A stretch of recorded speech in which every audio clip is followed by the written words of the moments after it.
Hey, what's up guys, it's Kevin here, and this video is probably the last video to end the year 2020. I thought this time I'll do something a little different. Now, most of the time I would create topics and videos based on what people search on YouTube, but this time I would like to just speak my mind out and give you an overall review on what my year 2020 was like. This video is probably going to perform really badly, but sometimes we as YouTube content creators, we just want to create videos that we enjoy. So what the heck, let's do this. I actually had really high hopes for the year 2020. Like since a decade ago, I always feel that the year 2020 is going to be my year. Like this is the year that I will start to prosper. This is the year where I will start to do something out of the ordinary. And I started my 2020 with a bang. On the very first day of 2020, I started my TikTok channel. You can look me up if you want to. I create similar contents on TikTok, just like the ones I do on YouTube. If you have been following me, then you know that I can be quite disciplined and consistent. When I started my TikTok channel, I told myself that I will upload a video every single day in order to build up my TikTok channel. And for the first few days, it was great. You know, whenever you start something new, the very start is always the most exciting part. But as I continue to do more and more, I start to feel like it is more like a chore and I didn't really enjoy doing it anymore. And then I realized that the reason it felt like a chore is because the videos I created aren't gaining any traction at all. I definitely have a lot more to say about TikTok, but I've already created a video review on my TikTok experience. I'll put the link down in the description and also a card up here. You can watch them whenever you want to. There are two things I want to share with you real quick. 2 lessons to be exact. The first one is whenever you create content for any social media platform, it is really easy to get absorbed into the numbers game, like how many likes on your post, how many views on your post, how many subscribers on your post, how many followers on your post, and those numbers can be pretty deadly. Because for me, it always pulls me down whenever I create 10 to 20 videos to only get a couple of views, and then someone else comes along, creates one video, and gets thousands of views. I honestly hate that feeling. It is like I'm knocking myself against the wall several times and hoping it would break, and then someone else comes, knows where the sweet spot is, hits that sweet spot one time and the wall breaks. It is really frustrating to me. The second lesson is that my content is not the type of content most people would look up, let's face it. The audience, or my niche in particular, is rather small, so my growth is never going to be as quick as those channels that does entertainment. But I'm not someone who can create entertainment videos. I'm more to educating others to be better version of themselves, to be a happier version of themselves. I just do not enjoy creating entertainment videos because I don't want to waste your time. And sadly, education is not the type of content people like, because most people do not like being taught. So those are my 2 lessons I learned from TikTok. I obviously stopped TikTok after about 60 days of daily posting because I wasn't sure what I was doing and what on earth am I gaining out of it. So I got back to work, focused on my business instead, and then the pandemic happened. As you all probably know, the pandemic not only killed many people, but it also killed many jobs, businesses, and the economy. And some countries were in really strict lockdown. I'm in Australia and I was in lockdown, I think, probably from April till October or something. It was one of the longest lockdown and I was basically just sitting at home all day. At first, I enjoyed it. I thought it might be good for me to take a short little break, but I never expected it to be going on for that long. But the toughest part for me was probably the fact that my main source of income was affected. And then I started to worry about my finance, like what's going to happen to my mortgage payments, how long can I last? I think I've never been more fearful of my financial situation. Everywhere I look, businesses were closing down, there were no jobs out there to apply for, and the economy was literally crashing. Of course, the government stepped in and tried to save the economy, but from my perspective, all I see is this giant hole expanding every day, and instead of trying to fill up the hole and close it, the government is basically just plastering over it and hiding the giant hole from view. Which is good because most people would make their judgment based on what they see and not how they think, which is why views and likes on social media is the very first thing most people look at. But I am scared of the future because this isn't fixing the root cause, this is just avoiding the inevitable. And when the plaster can no longer hold the hole, it will just crack and create an even bigger hole that may not be fillable. And what's going to happen then is I don't even know, but I do know that the rich will always get richer and they will always be the one who will survive. And I started thinking, why is it so damn hard to live sometimes? And 90% of the time, it has got to do with money. Most of the people around me, they always wonder, why am I so money-minded? And I have to say, I am money-minded because 90% of the time, money can solve my problems. And also, money can give me the lifestyle I am looking for. It has never been about the numbers. It has always been about what money can help me solve. And that's the reason why I am so money-minded. So naturally, just by thinking ahead and fearing the unknown future, I told myself that I need to find new ways to earn more money and not try to wait for everything to go back to normal. And I mean, this is just me, right? If something bad is about to happen, I try my best to prevent it. I don't want to wait till it happens, then think of a solution. And I definitely do not want to pray things will get better, because that is just not how I function. But let me be perfectly honest with you. Strangest things happen whenever you want something really badly, in a good way. For some reason, my mobile apps business started taking off after many years of failures and trying. And one of the reasons is probably because I was more focused than ever, I was more motivated than ever. Because sometimes pain can be good for you. It can help push you forward, provided you do not give up.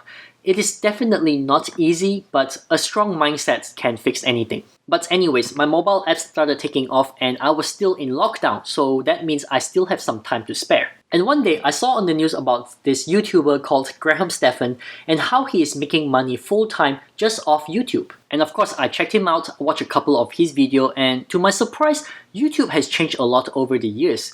I mean, I used to think that YouTube is all about fancy video editing, all about gaming and entertainment, which is still true by the way. But there's also a small niche where there are people who share their experiences, share their values with others, hoping to educate them. Graham Stephan is one of them, and as I started watching his videos, as always, YouTube being YouTube, I got recommended to other YouTubers with similar content. And to me, that is fascinating because sometimes I give presentation and I speak in front of 20 to 100 people, so speaking isn't something I am afraid of. But what really fascinates me is that this sort of speaking works on YouTube. So suddenly I got interested in creating content on YouTube. But I never really did get started until I watched another YouTuber, TechLead.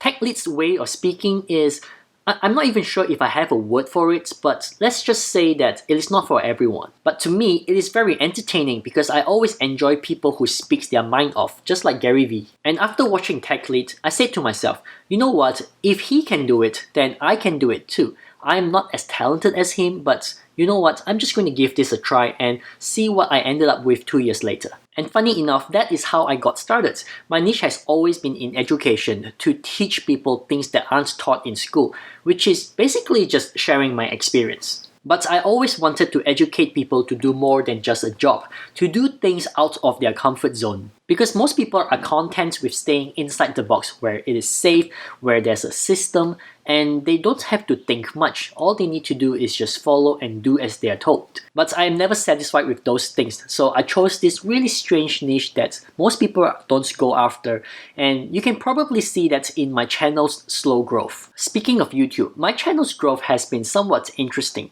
I started in June 2020, and at that time, it was really funny. I was recording my first video on my desk and the camera was facing this wall here. And when I record, I just speak whatever goes in my mind. I think I speak about 10 minutes or so, and after editing, the video was only 3 minutes long.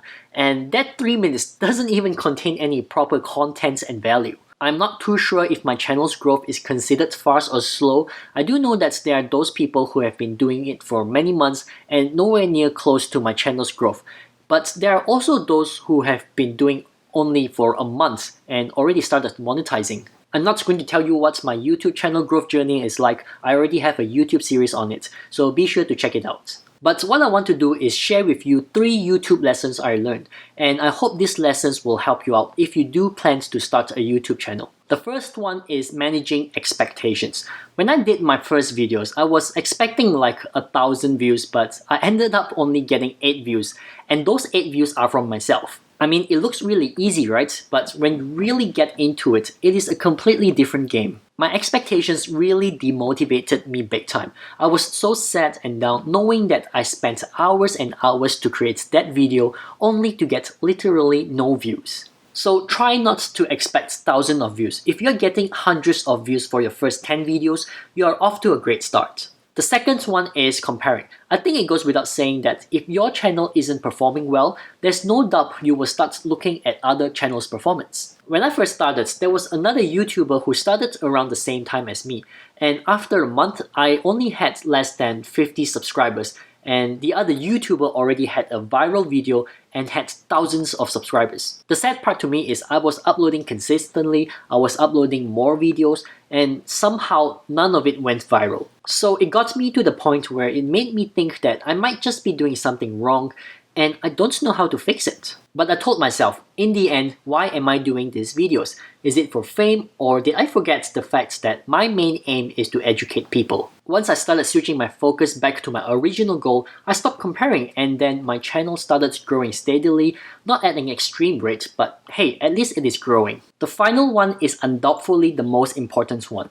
Understand that every viewer is different. I know some of you have said that my content is good, you gain a lot out of them, and that's great, I love that. And one of the most common comments I get is that my channel feels like a channel with 100,000 subscribers, and most of them were surprised to know that my channel is less than 1,000 subscribers. And my response to them is, those who subscribe to me, they know what I can provide and they value my content. For those who did not subscribe, they either did not gain any value out of my videos, or maybe they did not want to subscribe due to my low subscriber count. Or maybe, quite possibly, that what I say did not have any credibility to back it up due to my number of subscribers. Let's just put it this way, if I were to create the same content when I have 100,000 subscribers, it is far more believable than say when I have 400 subscribers. And it's just the way it is. Humans falls for vanity stuff. Which is why I still believe that the very start of your YouTube journey is definitely the hardest, but you need to grind through it to get to that exponential growth. I mean, in my opinions, those top YouTubers out there, what they say doesn't necessarily mean it is right. But because they have the number of subscribers to back them up, they become far more credible when giving advice. And not just YouTube, but also life in general. You will listen to money advice from someone who is far richer than you over, say, someone who is about the same level as you. So endure the pains and get to the point where you become credible. Okay, that's pretty much my year 2020. It has really been a really strange year, but exciting at the same time. I think the most exciting thing I did this year was to start a YouTube channel where I can voice out my opinion, and it feels great. And I hope you guys have gained and learned a lot from the videos I created, but more to come in 2021. Alright then, please do like and subscribe to my channel, I would really appreciate that. And if there's nothing more, I just want to say thank you for your time, I'll chat with you again next year, and I wish you all a safe and happy new year. See ya.